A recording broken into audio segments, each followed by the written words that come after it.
Hello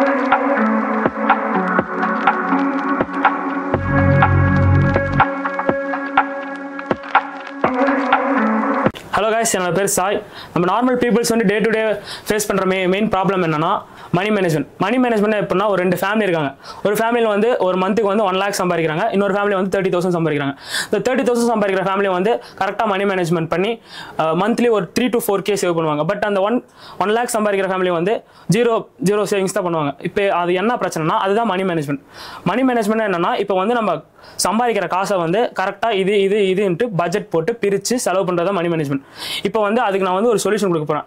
அதான் நான் வந்து படித்து கற்றுக்கிட்ட புக்கில் இருந்து நான் தெரிஞ்சுக்கிட்டது. நான் சொல்ல போகிற புக் என்னன்னா ஆர்டினரி ஸ்டாக் எக்ஸ்ட்ராடினரி ப்ராஃபிட். இது எழுதுனது யாருன்னா ஆனந்த சீனிவாசன்.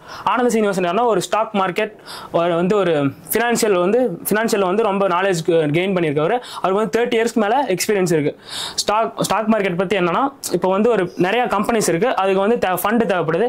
அதை வந்து ஸ்டாக் மார்க்கெட் லிஸ்ட் பண்ணுவாங்க. அதை வந்து நம்ம வாங்குவோம். இப்போ ஆர்டினரி ஸ்டாக் எக்ஸ்ட்ராடினரி ப்ராஃபிட் இந்த புக்கில் வந்து எப்படி இருக்குன்னா ஒரு 2 ஸ்டாக் இருக்குது. ஒன்று வந்து நார்மல் வந்து ஏற்கனவே க்ரோத் ஆன கம்பெனியோட ஸ்டாக், இன்னொன்று வந்து புதுசாக வந்து ஸ்டார்ட் ஆகி வந்திருக்கிற ஸ்டாக். இப்போ வந்து 2 ஸ்டாக்கில் வந்து நீங்கள் எதை சூஸ் பண்ணுங்கிறது தான் வந்து ஆனந்த் சீனிவாசன் இந்த புக்கில் வந்து தெளிவாக எழுதியிருக்காரு. இப்போ ஏற்கனவே வளர்ந்த கம்பெனியில் இருக்க ஸ்டாக்கை வந்து நீங்கள் வாங்கினீங்கன்னா அது வந்து அடுத்த ஒரு 10 வருஷத்துக்கு வந்து மெயினாக வந்து க்ரோ ஆகாது. ஆனால் வளர போகிற கம்பெனியில் இருக்க ஸ்டாக்கை வந்து நம்ம பை பண்ணோம்னா மேக்ஸிமம் ஆஃப் ப்ராஃபிட், அதாவது வந்து எக்ஸ்ட்ராடினரி ப்ராஃபிட் வந்து நம்ம கெயின் பண்ண முடியும்னு சொல்கிறாரு.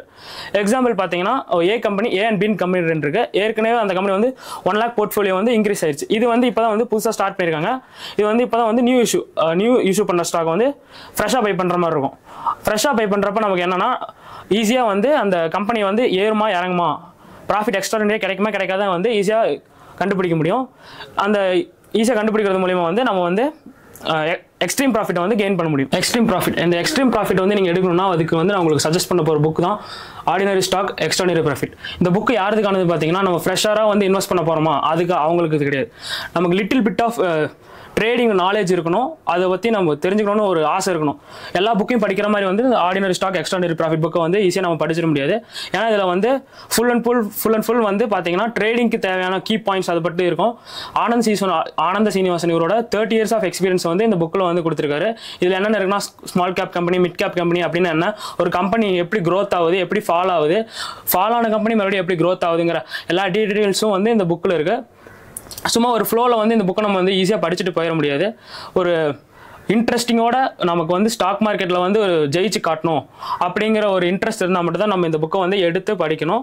நான் படித்து தெரிஞ்சுக்கிட்ட வரைக்கும் நான் வந்து 2 times ஃபுல்லாக படிச்சிருக்கேன். வந்து ஒரு நல்ல லெவல் ஆஃப் நாலேஜ் வந்து கெயின் பண்ணியிருக்கேன். எப்படின்னா ஒரு ஃபர்ஸ்ட் நமக்கு வந்து ட்ரேடிங் பண்ணணும்னா நமக்கு வந்து டிமேட் அக்கௌண்ட் வேணும். டிமேட் அக்கௌண்ட் இருந்தால் மட்டும்தான் நம்ம வந்து புரோக்கர் மூலிமா வந்து ஸ்டாக்கை பை பண்ண முடியும். சரி, ஸ்டாக்கை பை பண்ணியாச்சு, அப்படியே வச்சுருந்தா நமக்கு வந்து ப்ராஃபிட் கிடச்சிருமா? அதுக்கு வந்து அப்படி இல்லை. நல்ல ஸ்டாக்காக பை பண்ணணும். அந்த நல்ல ஸ்டாக்காக பை பண்ணுற கம்பெனி வந்து கரெக்டான ஒரு எஃபர்ட்டை போட்டு அவன் இன்க்ரீஸ் ஆகிறப்ப ஸ்டாக்கோட ப்ரைஸும் இன்க்ரீஸ் ஆகும். அதன் மூலிமா வந்து நம்மளோட கேபிட்டல் வந்து இன்க்ரீஸ் ஆகும். ஸோ ஃபைனலாக என்னோட கன்க்ளூஷன் என்னன்னா என்ட்ரி லெவல் ட்ரேடர்ஸ் வந்து இந்த ஆர்டினரி ஸ்டாக் எக்ஸ்ட்ராடினரி ப்ராஃபிட் ஆனந்த சீனிவாசனோட புக்கை படிக்கும்போது வந்து இன்வெஸ்டிங் அண்ட் ட்ரேடிங்கில் வந்து ஒரு மாஸ் லெவல் ஆஃப் நாலேஜ் வந்து கெயின் பண்ண முடியும். நான் வந்து கெயின் பண்ணிக்கிட்டேன். உங்களுக்கும் இந்த புக் யூஸ்ஃபுல்லாக இருக்கும்னு நினைக்கிறேன். தேங்க்யூ.